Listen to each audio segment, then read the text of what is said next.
Hello, good morning all people mga katauhan. Ayan, ulit-ulit kasi hindi ko pala na-record yung una. Ito na yung mga halaman ko na pinaano ko ng pamangkin ko. Nagpaturo ako ng pamangkin ko.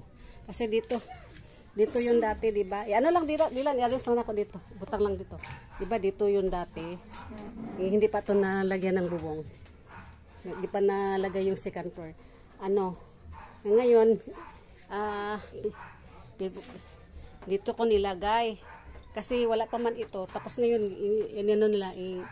ina-work na po din nila, kaya ibalhin ko sa labas kasi wala na ditong araw, hindi na siya minitan yung mga yung mga ginabas, yung mga abog-abog, mga alikabok. Ayun, ako sa pamangkin ko doon sa maglabas ng aming bahay, pinapaano ko lang dito temporary, arrange ko rin yan later. Ito na yung dito ko lang muna ito nilagay sa pamangkin ko kasi may ito sink dito sa mga hugasan ng plato ng mga pusa at saka aso.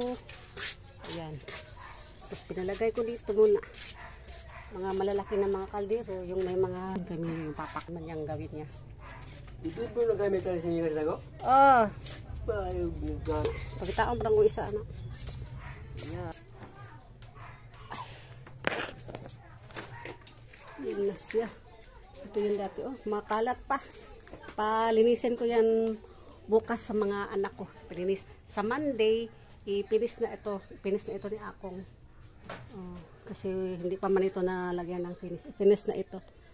Kaya bukas, ipa-remove ko yan bukas yung mga kalat dyan. Mga old na mga kahoy. Saka ito.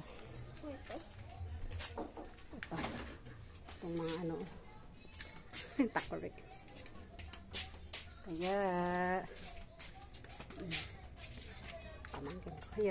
bye, love you all, kasi ilabas pa namin yung lahat ng mga halaman dito sa harapan para kasi ito kasi CR kasi ito banda.